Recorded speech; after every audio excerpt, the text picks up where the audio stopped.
Dentro del curso de recursos humanos de mi canal de YouTube, en esta playlist, lista de producción de curso de recursos humanos, en este vídeo vamos a ver la salud de la empresa, los riesgos y el plan de prevención de riesgos laborales.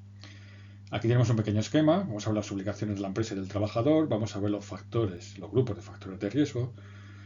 Los organismos públicos que se dedican a esto simplemente lo mencionamos, que es el Instituto Nacional de Salud y Seguridad del Trabajo, la Fundación Estatal de Relaciones Laborales, la Inspección de Trabajo de la Seguridad Social, y vamos a ver el plan, por encima el plan de prevención de riesgos laborales. Vale, la salud tiene tres dimensiones, más allá de lo que podemos pensar, que la física, la psíquica y la social. Es decir, la salud laboral consiste en buscar y promover y mantener un buen grado de bienestar físico, mental y social de los trabajadores en su lugar de trabajo. La salud y los accidentes y la seguridad del trabajo tienen tres dimensiones, que es la prevención, el riesgo laboral y los daños. La prevención es lo que lo evita, el riesgo laboral es lo que lo produce, y los daños son los derivados del trabajo.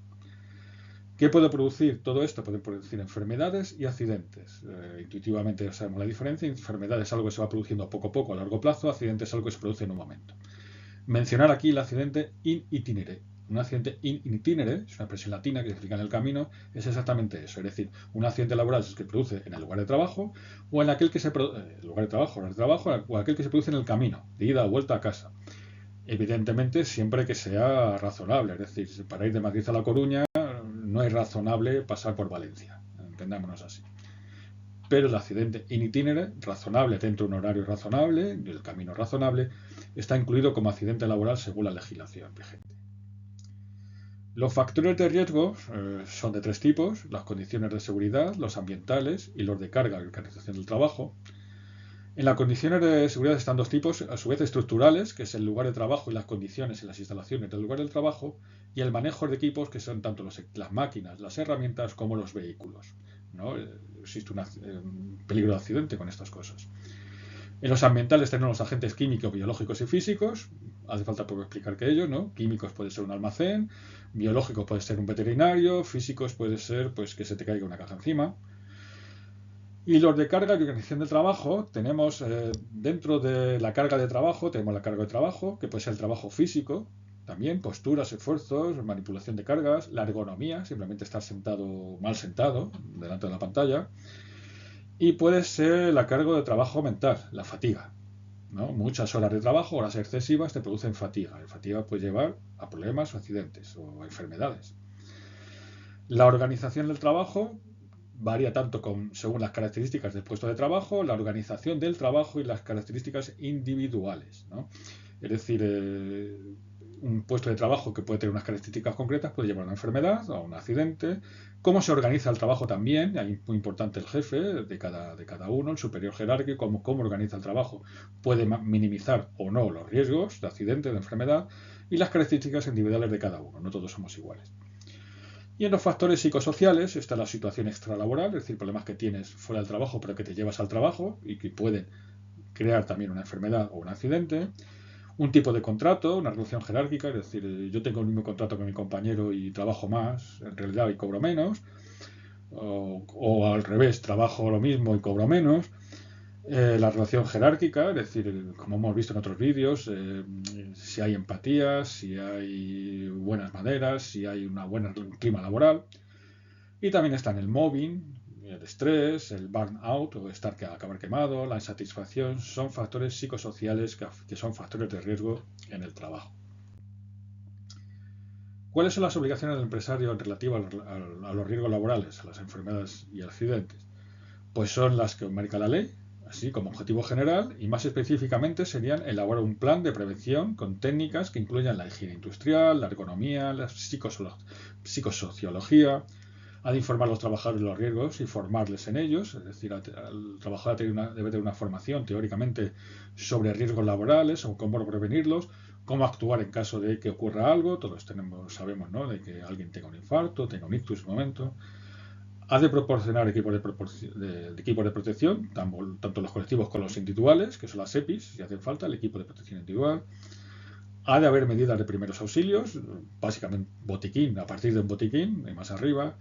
Ha de haber una vigilancia periódica de la salud de los trabajadores, es decir, cuando vas periódicamente a la mutua, que te hagan un reconocimiento. Esto es obligatorio para el empresario, pero opcional, voluntario para el trabajador. El empresario tiene la obligación de proporcionártelo, de ofrecértelo, pero el trabajador no tiene obligación de hacerlo. Un punto más, que creo que hemos visto en otro vídeo: si un trabajador tiene una enfermedad y un médico le da la baja, el trabajador tiene obligación, evidentemente, de informar a la empresa de que está de baja por enfermedad, pero no tiene obligación de qué tipo de enfermedad. No tiene obligación de informar de qué tipo de enfermedad es la que le lleva la baja. Evidentemente, los trabajadores también tienen obligaciones, que son cumplir las normativas general, cumplir las normas de la empresa, hacer uso de los equipos que se ponen a su disposición. De nada sirve que la empresa te ponga una EPI, unos guantes para trabajar, por ejemplo, con sustancias peligrosas, y luego tú no te los pongas. El trabajador tiene esas obligaciones de cumplir todas las normativas, tanto de las generales como de la empresa, y ponerse todos los equipos que pone a su disposición. Vamos a ver el plan de riesgos laborales. ¿Qué puntos ha de incluir? Pues ha de incluir cuál es la empresa y el sector, y riesgos de característicos del sector y de la propia empresa.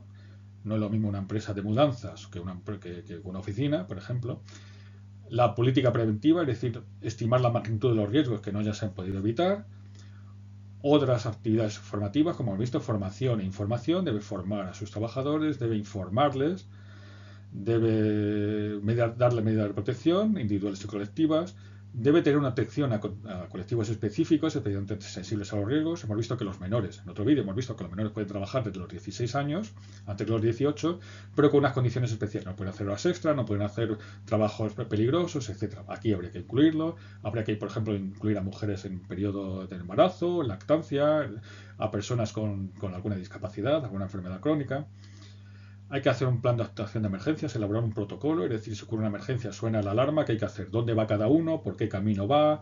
¿Quién tiene que avisar a los medios de emergencias, etcétera? Organizar. Y la organización de la prevención. Hay varias opciones: una que lo organiza el propio empresario, otra que lo organiza un equipo de trabajadores a los que se le encarga, y otro que lo haga una empresa externa.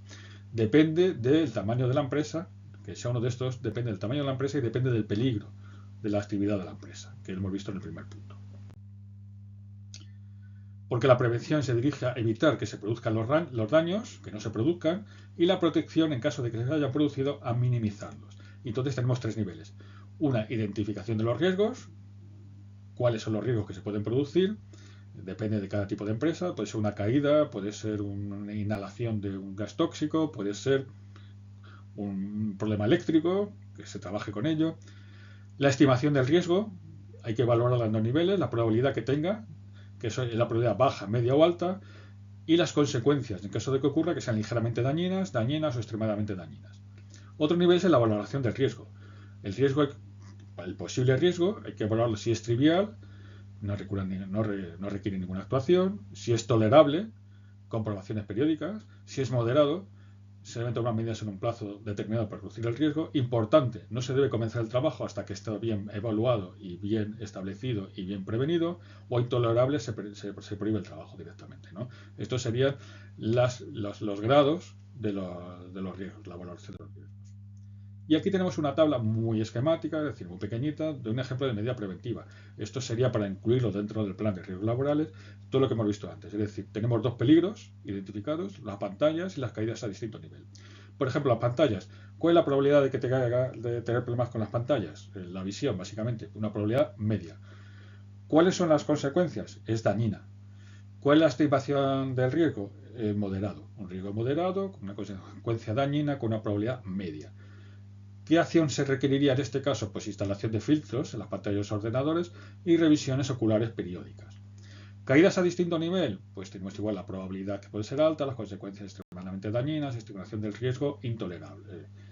¿De acuerdo? Entonces, esto sería un ejemplo para el plan de riesgos laborales, de cómo tabularíamos todos